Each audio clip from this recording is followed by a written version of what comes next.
नमस्कार प्रिय भक्तजनों, आज हम आपको लेकर चलेंगे उस दिव्य व्रत की कथा में जिस व्रत ने सूनी गोद में किलकारी भरी, जिसने टूटी हुई उम्मीदों को नया जीवन दिया और जिसने निसंतान दंपतियों को माता पिता बनने का सौभाग्य दिया। आज हम जानेंगे पौष पुत्रदा एकादशी व्रत की अद्भुत कथा।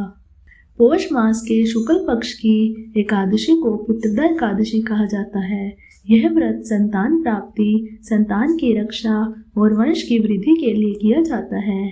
कहा जाता है जो दंपति श्रद्धा से यह व्रत करते हैं उनके जीवन में भगवान विष्णु स्वयं संतान रूप में प्रवेश करते हैं। प्राचीन समय की बात है, भद्रावती नगरी में एक धर्मपरायण राजा राज्य करता था। राजा का नाम था राजा सुकेतुमान और उनकी रानी का नाम था शैव्या। राजा और रानी दोनों अत्यंत धर्मात्मा थे, परंतु उनके जीवन में एक बहुत बड़ा दुख था। वे निसंतान थे। राजमहल में धन, वैभव, सम्मान सब कुछ था, लेकिन वंश आगे बढ़ाने वाला कोई नहीं था। राजा अक्सर कहते, मेरे बाद इस राज्य को कौन संभालेगा? मेरे पितरों को पिंडदान कौन करेगा? मेरी आत्मा को मोक्ष कौन दिलाएगा? यह सोचकर राजा की आंखों से आंसू बह निकलते। एक दिन राजा ने राज्य छोड़कर तपोवन की ओर जाने का निर्णय लिया। वे एक घने वन में पहुंचे, जहां उन्होंने ऋषि लोमश मुनि को तपस्या करते देखा।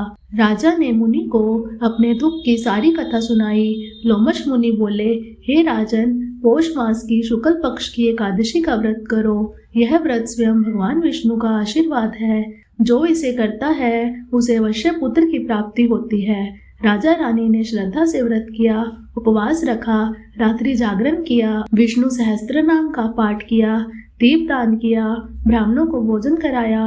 कुछ ही समय के बाद रानी शैव्या गर्भवती हुई। 9 महीनों के पश्चात उन्हें एक तेजस्वी पुत्र की प्राप्ति हुई। उस बालक ने आगे चलकर महान राजा बनकर राज्य संभाला। भगवान विष्णु ने स्वयं प्रकट होकर कहा, जो भी श्रद्धा से यह व्रत करेगा उसे संतान सुख अवश्य प्राप्त होगा। आज भी लाखों दंपति यह व्रत करते हैं और अपने घर में संतान सुख प्राप्त करते हैं। अगर आप भी जीवन में संतान सुख की कामना करते हैं तो पौष पुत्रदा एकादशी का व्रत अवश्य रखें। भगवान विष्णु आप सबकी सब मनोकामना पूर्ण करें। जय श्री विष्णु।